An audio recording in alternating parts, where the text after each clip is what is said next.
Namaskar. Today we are going to discuss a very special topic as part of this satsang or sangvad as we say. And the topic is called transcend and include. Now it's a very important concept and it's based on two other concepts that we have discussed earlier. The word transcend has been discussed on the day that we were talking about the pre-trance fallacy or the pre-trance trap. As you know, we talk about these different types of traps. I had talked about horizontal, vertical trap, and then I talked about the pre-trance trap or the pre-trance fallacy.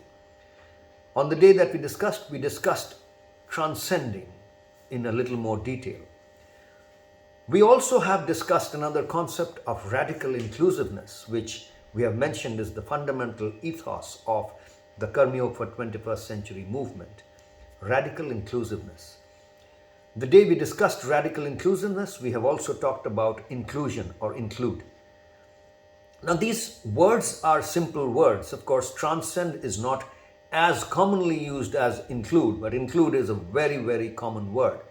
But the manner in which we have used this word inclusion in radical inclusiveness and the manner in which we are using the word transcend in pre-trance fallacy and today we are using it to understand transcend and include will give you a new insight into how we can apply these words and these concepts to our lives. So transcend and include. In order to understand this, I'll refer to a few examples.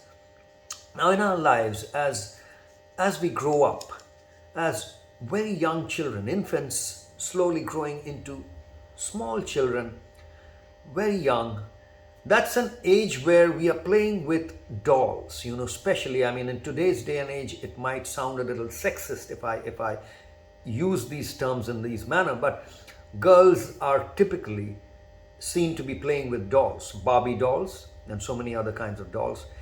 Well, times are changing and maybe those have been replaced by games on the smartphone, but still, at least to the extent that I can remember, and many of you can remember from your own childhood, dolls are very common playthings for young children and young girls especially. Well, young boys also play with analogous kind of things. If not Barbie dolls, they have some other more masculine doll-like items. It could be Superman, Batman, or whatever it is. Now, these are playthings that we play with when we are very young.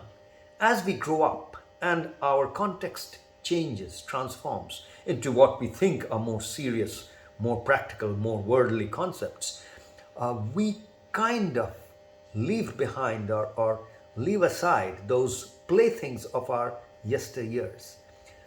When we have grown up as teens or as in our 20s and 30s, and as we keep growing, we kind of distance ourselves from all those playthings which we had played in our childhood. Those playthings, those Barbie dolls and those Superman, Batman dolls, or not exactly dolls, those items, cards, or whatever we might have played with, those no longer seem relevant. We kind of cast them aside and move forward, move ahead with other more important and seemingly real stuff that we start playing with. It could be our own families. We start raising our own families, giving birth to biological children. We might be playing with organizations, companies, and we may be in the boardroom, and the playthings have changed. But essentially, we cast aside all the stuff that we had played with as very young children. But when we say we cast aside, it's not that we have completely rejected them.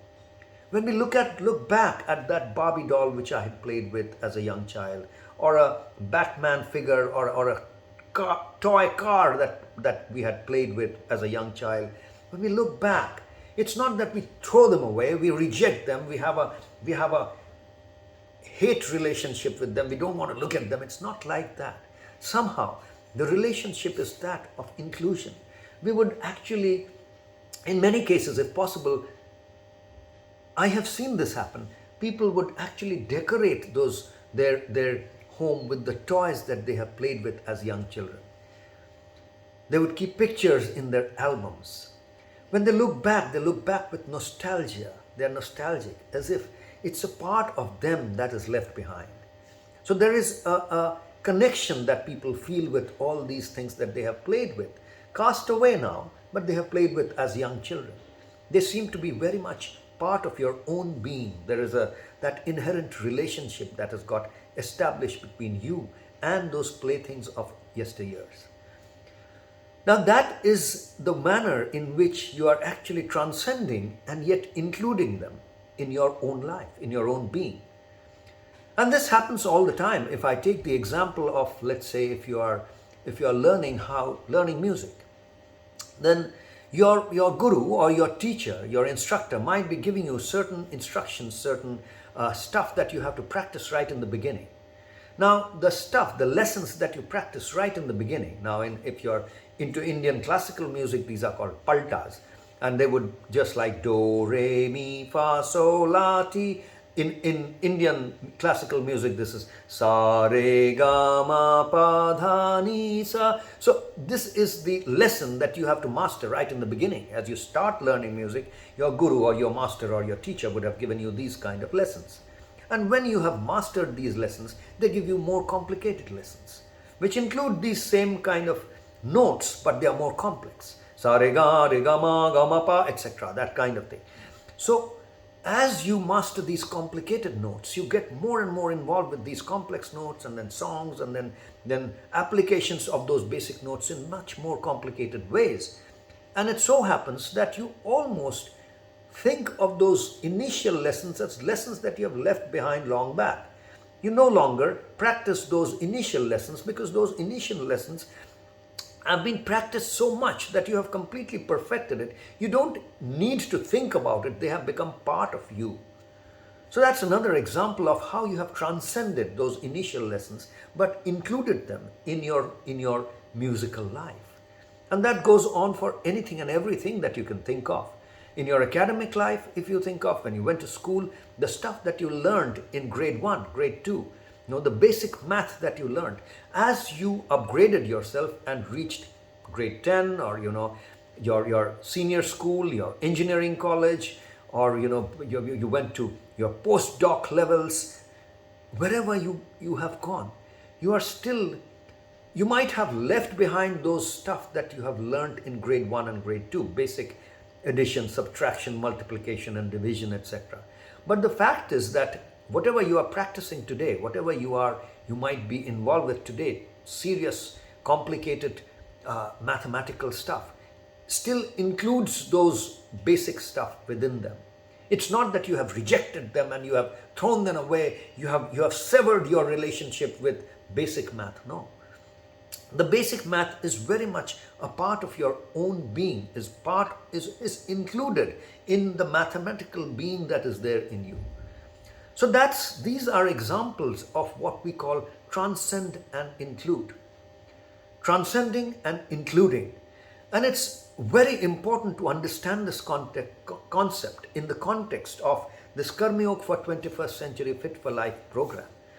As I always say, this Fit for Life program is essentially a sadhana paddhati. It's a process of inculcating a daily practice routine which is very integral in nature, which is tan, prana, man, chit, physical, energetic, mental, spiritual, includes all of these aspects of your being. So as you design and as you inculcate and indoctrinate a daily practice in your own self, that's what the Fit for Life program is all about, because without practice, you just cannot hold yourself up. Without daily routine practices, you cannot keep yourself stable. You will fall. So in order to not fall down, these practices are very important, and that's the sadhana paddhati that we talk about. Now, the relevance of this sadhana paddhati with the concept that I mentioned today is very, very important and intricate. And you need to understand this. And those of you who are following these satsang series of satsangs, these sangwa that we call it, or these discussions, will find relevance as you go along, because each sangwad, each satsang is connected with the other in some way or the other. So what I have discussed today is connected with stuff that I have discussed earlier, and will be connected with stuff that I'm going to reveal later as we go on. And that is when you will be able to make these connections, and the whole program will make sense to you. Because a lot of the stuff that you practice as part of Pran Leela, as part of Pran Leela Upasana, as part of Shakti Stretch Aradhana, as part of Stamiflex Arati, of Somno Magic, of meditation, of liver sim, all of that, the basic elements that we talk about of this Fit for Life program are all built upon concepts like this. And at a pragya level, at a wisdom level, if you understand these properly, at a knowledge level, at an information level, if these make sense to you, these become second nature to you, only then will you be able to make the most of the practices, because the practices are standing on these elements of wisdom. And which is why it's very important that you understand the concept of transcending and including, if you want to get success and benefit from treading this path of Karma Yoga for 21st Century's Fit for Life program. So that's all for today, friends. Take it easy and take care. Namaskar.